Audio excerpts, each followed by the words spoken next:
આદરણીય સંતો અને વાલા સત્સંગી બંધુઓ, સૌને જય સ્વામિનારાયણ. આજે સભામાં ઘણી બધી સરસ વાતો થઈ. નરનારાયણ દેવ એ બધાના છે અને તમે આપણા શાસ્ત્રોનો જુઓ, આપણો ઇતિહાસ જુઓ તો નારાયણજી બી પાસે નરનારાયણ દેવની મૂર્તિ સૌ પ્રથમ મહારાજે કરાવેલી અને પ્રથમના 48મા વચનાવ્રતમાં એ નરનારાયણ દેવની પૂજા નિત્ય કરવાની સત્સંગી માત્રને આજ્ઞા કરી છે મહારાજે. કોઈ વિભાગ નથી કર્યો. હું 273 વચનાવ્રતની વાતો કરું છું. ઘણા ના ગામમાં તો નારાયણ દેવ કાઢીને શ્રીનારાયણ લખી નાખે, પણ આપણે તો મહારાજ જે કહ્યું છે એ પ્રમાણે કરવાનું છે. એવા આપણને નારાયણ દેવ મળ્યા છે. અને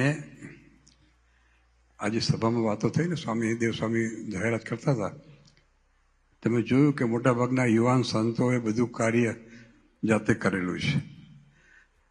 ભુજના મંદિર પાસે યુવાન સંતોની બહુ સારી ટીમ છે. પણ આ પ્રોગ્રેસ એનું કારણ ખબર છે તમને? આ ભુજના સંતો છે ને, નારાયણ દેવની છત્રછાયા નીચે છે. કોઈને પ્રાઇવેટ સંસ્થા નથી, માટે પ્રગતિ થઈ રહી છે. બધા દેવના છે એટલે આ પ્રગતિ થઈ રહી છે. અને એનો અમને પણ ગૌરવ છે, અમને પણ એનો આનંદ છે. વળી દિલ્હીમાં અને હરિદ્વારમાં જે વિશાંતિ ભવનનું આયોજન કર્યું, ખરેખર ધન્યવાદને પાત્ર છે. સ્વામી વાત કરતા હતા આપણે માઇક ઉપર કે દિલ્હીમાં તો કોઈ સત્સંગી નથી, પણ દિલ્હીનો ઉપયોગ કેવી રીતે કરવો એની તમને વાત કરું કે મોટાભાગના આપણે જે એનઆરઆઈ આવતા હોય પરદેશથી, લંડનથી કે અમેરિકાથી, એ જો દિલ્હી થઈને આવે ને, મુંબઈથી અવાય, દિલ્હીથી અવાય, દિલ્હી થઈને આવે ને તો સીધા પહેલા છપ્પી દર્શન કરીને પછી જવાય. અહીંયા બહુ સહેલું પડે. દિલ્હીથી અયોધ્યા રામ મંદિરના પણ દર્શન થાય, ત્યાંથી છપ્પી દિલ્હીથી અયોધ્યાની ફ્લાઇટ છે. એટલે બહુ સરસ વિચાર છે. અને હરિદ્વારમાં પણ જે છે એનો ઉપયોગ પણ બહુ સારો થશે, કારણ કે બદ્રીનાથમાં હમણાં જે નવું મંદિર આપણે રિનોવેટ કરીને ભુજના જ સંતોની માર્ગદર્શન નીચે કચ્છના હરિભક્તો દ્વારા આખું સુંદર મંદિર તૈયાર થયું છે. તો એના પણ દર્શનનો લાભ હરિદ્વારમાં રહેનારા, ત્યાં જનારા સત્સંગીઓને મળી રહે, એ શૈલીથી મળી રહે. એટલે આ બે આયોજનો બહુ ધન્યવાદને પાત્ર છે. હવે એક બીજું સજેશન તમને કરું, સૂચન કરું તમને. કરાચીમાં આપણું મંદિર છે એ 100 વર્ષ ઉપરાંત જૂનું છે અને કેશવપ્રસાદજી મહારાજે ત્યાં પ્રતિષ્ઠા કરેલી. જ્યારે પાર્ટીશન થયું ત્યારે જીનના આપણા મંદિરમાં આવેલા, કારણ કે જીનના મૂળ ગુજરાતી હતા, અને સંતોને હૈયાધારણ આપ્યું હતું કે તમે કોઈ ચિંતા ના કરશો, કંઈ તકલીફ થાય તો અમને જણાવજો. આજે એ મંદિરની માલિકી એ નરનારાયણ દેવ અમદાવાદની છે, એ ટ્રસ્ટની છે. અને આજે પણ એ મંદિરમાં બધા આપણા હિન્દુઓ ઉત્સવ બહુ જ શાંતિથી કરી શકે છે. એમાં નવરાત્રિના ઉત્સવ, ગરબાના ઉત્સવો, દશેરાના ઉત્સવ, જન્માષ્ટમીના ઉત્સવો, દિવાળીના ઉત્સવો, આ બધા ત્યાં બહુ ધામધૂમથી થાય છે. અને તમે યુટ્યુબમાં જોશો કે સ્વામિનારાયણ મંદિર કરાચી કે સ્વામિનારાયણ ટેમ્પલ કરાચી, તમે ટાઈપ કરશો તો આ બધી વિગતો તમને જોવા મળશે. પણ એક મારું સજેશન છે, કારણ કે અત્યારે દેશના જે કાયદાઓ બધા જુદા જુદા છે, એટલે ત્યાં તો વિઝા નથી આપતા આપણને.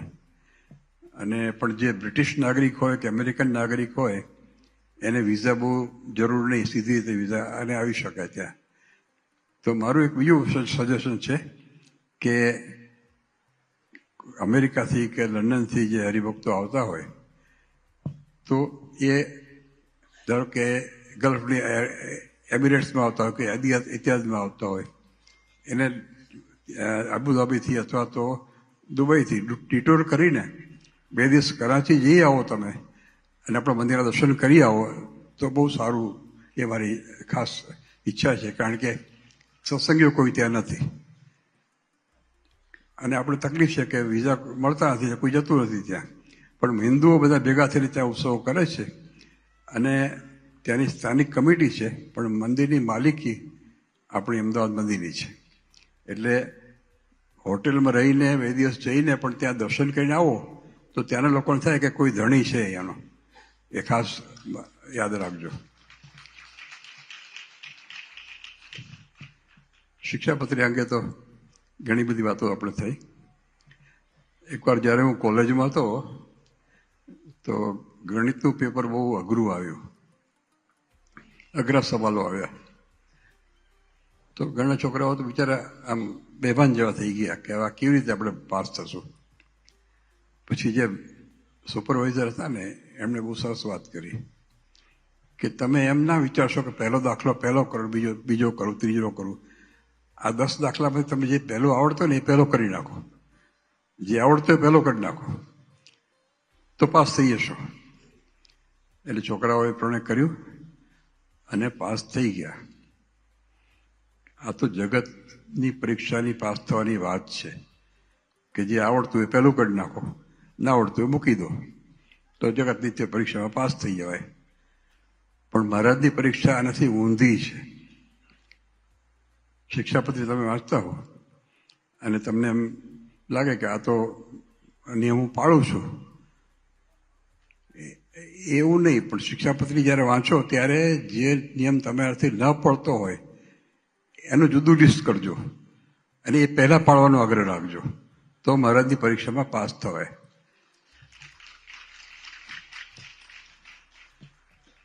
અત્યારે ગઈકાલથી સ્વામી સંતોએ વાત કર્યું તેમ અમદાવાદનો ઉત્સવ ચાલુ થઈ ગયો છે. એટલે આપ સૌને ખાસ ભાવભર્યું જો કે આમંત્રણ હોય, સમયમાં આમંત્રણ હોય જ નહીં, બધાને પોતાનું માનીને આવવાનું, પણ આસ્થા ખાસ અહીંથી ત્યાં આવજો. સંતો બધા આવવાના જ છે અને એ સમયાને પણ લાલજી મહારાજે ખૂબ મહેનત કરીને, જાતે મહેનત કરીને એને આખું આયોજન કરેલું છે. તમને જોશો તમને આનંદ આવશે, નારાયણ દર્શન પણ થશે. તો આપણો કચ્છનો સત્સંગ છે ને એ અલૌકિક સત્સંગ છે, કારણ કે બધા નારાયણ દેવના આશ્રયમાં છે. એકવાર અમને કોઈ વચનામૃત મને યાદ નથી કયું વચનામૃત વાંચતા હતા ત્યારે સંતોનો ખૂબ મહિમા આવ્યો કે સંતો મહિમા મહારાજે કહ્યો કે સંતો તમે તો જે તળાવમાં સ્નાન કર્યું હોય એ તળાવમાં કોઈ સ્નાન કરે તો એનું કલ્યાણ થાય. તમે જે વૃક્ષ નીચે બેઠા હો એનું પણ બીજા કોઈ એસે નીચે તો કલ્યાણ થાય.